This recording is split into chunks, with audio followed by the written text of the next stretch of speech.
All right, welcome back to the deep dive. Got something really cool to dig into today. Someone sent in this idea about electric bikes, right? And how discovering them is kind of like Plato's allegory of the cave.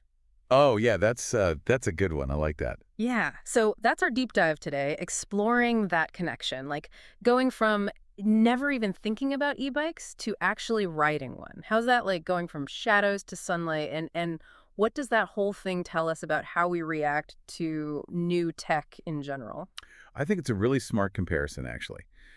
Plato's story, it's old as heck, but it still gets at something really important about how we see, how we understand new stuff, new realities, and e-bikes. E-bikes are a perfect example of that in action.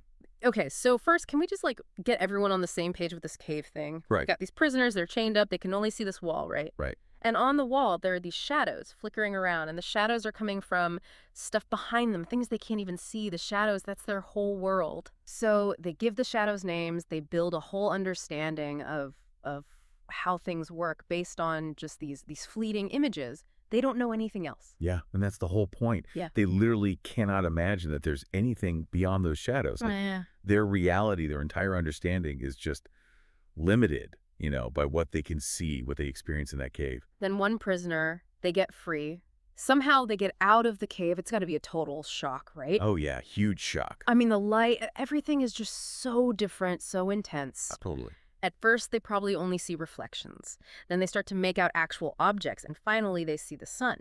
And that's like, that's the source of all the light, all the Oh, truth, you know? right, right, exactly. And that's the big change, the big shift. Like this person's whole understanding of reality is completely transformed. They've gone from just these fake representations to seeing, experiencing the real deal. But then you know the story. They go back to tell the others what they've seen, and it doesn't go so well, does it? No, not at all. Like, first off, they can barely see down there in the cave now. Their eyes have adjusted. Right. And all the other prisoners, they haven't seen what this person has seen.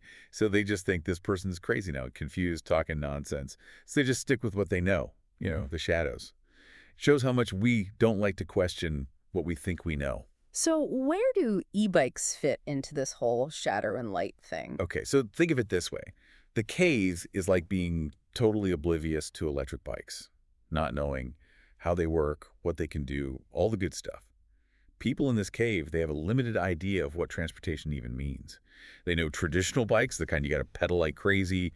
They know cars, but those are expensive, bad for the environment, all that. And then there's public transport, which is, well, not always so convenient. Those are the shadows, right? The things they're familiar with. Okay, I see that. And then what's the first step out of the cave for e-bikes? It's when you actually start, learning about e-bikes. Maybe you see an ad or your friend gets one. You start reading about them online.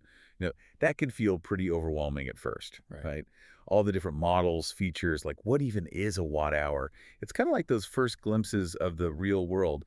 Confusing, but kind of exciting. Yeah, totally. It's like, wait a minute, there's a whole world of bikes I didn't even know existed. Exactly. And like that moment when the prisoner sees the sun for the first time, that's like the first time you actually ride an e-bike. It just clicks. Yeah. Hills, no problem. You can go so much further and you don't end up all sweaty. Right.